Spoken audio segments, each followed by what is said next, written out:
योगी सरकार प्रदेशवासियों को गुणवत्तापूर्ण और सस्ता इलाज उपलब्ध कराने के लिए निरंतर प्रयास कर रही है। इसके तहत प्रदेश में विभिन्न योजनाओं के साथ हेल्थ इंफ्रास्ट्रक्चर को मजबूत करने के लिए मिशन मोड पर काम चल रहा है। वहीं दूसरी तरफ प्रधानमंत्री Ayushman Bharat health infrastructure mission योजना के तहत ग्रामीण और शहरी क्षेत्र में health wellness centre care unit को भी नई गति मिली है। राष्ट्रीय स्वास्थ्य मिशन उत्तर प्रदेश के CHO कैडर सरकार के साथ मिलकर आयुष्मान भारत जैसे कार्यक्रम को सफल बनाने में बहुत बड़ा योगदान दे रहे हैं, लेकिन इन्हीं CHO कैडर को कई सारी समस्याओं का सामना करना पड़ रहा है, जिसको लेकर इन लोगों ने उत्तर प्रदेश सरकार को अपनी 5 सूत्री मांगों के संबंध एक पत्र भी सौंपा था, जिसके परिणाम स्वरूप सरकार की तरफ से सकारात्मक जवाब भी मिला है। आज इस विषय पर अटल टीवी की टीम ने association of community health officers के प्रदेश अध्यक्ष हिमालय कुमार से टेलीफोनिक वार्ता की। उन्होंने क्या कुछ जानकारी दी, आप भी इस ऑडियो के जरिए सुनिए। हिमालय जी, हमारे चैनल अटल टीवी पे आपका बहुत बहुत स्वागत है।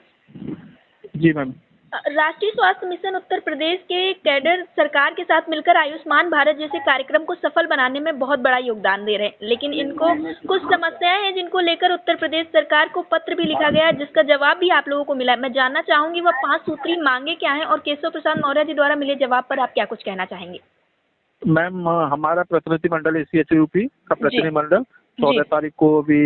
माननीय उप मुख्यमंत्री श्री केशव प्रसाद मौर्य जी से मुलाकात की थी जी, जिसमें उप मुख्यमंत्री जी को पत्र दिया गया था, जिसमें CHO की 5 प्रमुख समस्याएं जी, इसमें पहला तो है वेतन विसंगति है जी, दूसरा स्थानांतरण है, क्योंकि हमारे CHO भाई बहन बहुत से ऐसे हैं जो अपने घर से 200 से 800 1000 किलोमीटर की दूरी पर रह रहे हैं, वो भी एक अल्प वेतन में जी, उससे सर्वाइव कर रहे हैं। दूसरी चीज ये है कि जो CHO को एक मानदेय के साथ साथ इंसेंटिव दिया जाता है 15,000 रुपए का, तो हमारी सरकार से मांग है कि उसको मानदेय में ही उस PVI को जोड़ा जाए। जी, और हमारा है कि जो CHO का कैडर बनाकर जी, भारत सरकार ने कई बार सुझाव दिया है उत्तर प्रदेश सरकार को, मतलब कई सभी राज्यों की सरकार को, कि वो अपने बिहाफ पर कैडर बनाकर CHO का नियमितीकरण कराएं। जी, तो इन सभी प्रमुख मांगों के साथ माननीय उप मुख्यमंत्री जी के वहाँ से मिले थे, तो माननीय मुख्यमंत्री जी के कार्यालय से आज मुझे मैसेज प्राप्त हुआ है। उसमें यही है कि हमारी मांगों को लेकर उनको सकारात्मक तरीके से लेते हुए उनको माननीय प्रमुख सचिव चिकित्सा स्वास्थ्य विभाग के लिए प्रेषित कर दिया गया है। जी,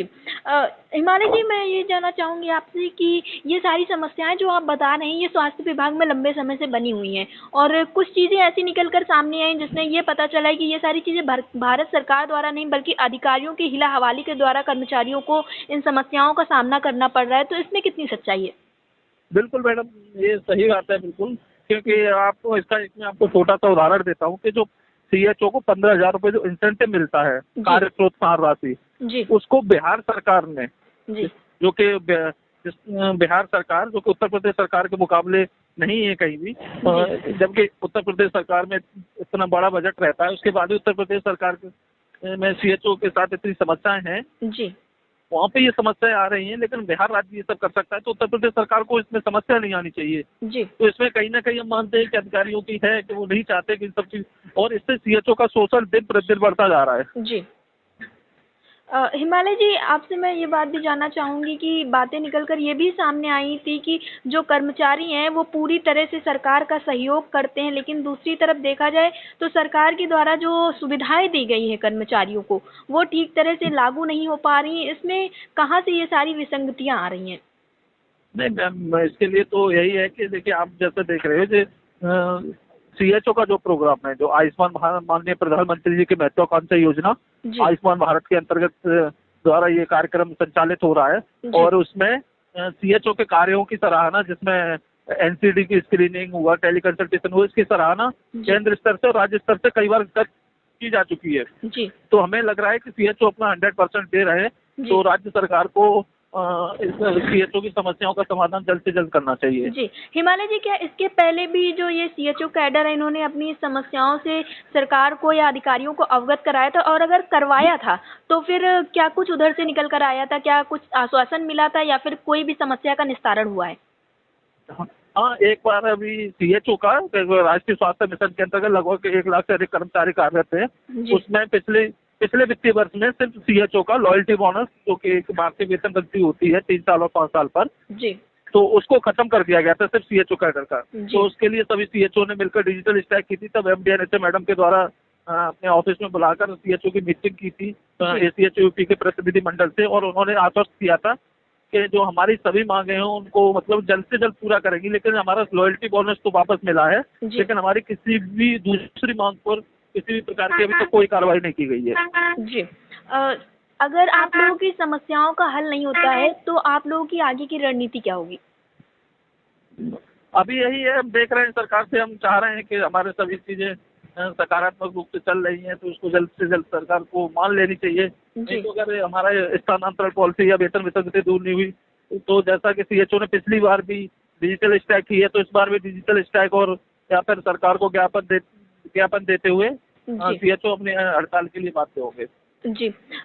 हिमालय जी, हाल ही में लोकसभा चुनाव का परिणाम आया और सरकार का गठन भी हो गया, नई सरकार भी बन गई है, लेकिन अगर हम बात करें प्रदेश के मुखिया योगी आदित्यनाथ की तो वो काफ़ी ज़्यादा एक्टिव हो गए हैं। वो बात संविदा कर्मचारियों की हो या आउटसोर्सिंग की हो या फिर और कोई विषय हो, तो आपको क्या लगता है ये सारी चीज़ें इस वजह से हुई क्योंकि उत्तर प्रदेश में इस बार भारतीय जनता पार्टी को लंबा खामियाजा भुगतना पड़ा है और जिसका मेन कारण कहीं ना कहीं ये कर्मचारी रहे और स्पेशली संविदा कर्मचारी रहे। तो क्या इस वजह से हमारे प्रदेश की सरकार ने सारे एक्शन लेना शुरू किया है? क्योंकि आपने बताया कि हाल ही में आप लोगों को भी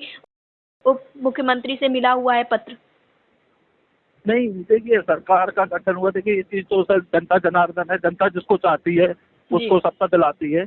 मैं देखिए लेकिन कर्मचारियों का यही है, देखिए सरकार किसी की भी रहे, चाहे वो भारतीय जनता पार्टी की सरकार रहे या समाजवादी पार्टी की सरकार रहे, कांग्रेस की सरकार रहे या बहुजन समाजवादी पार्टी की सरकार, जो सरकार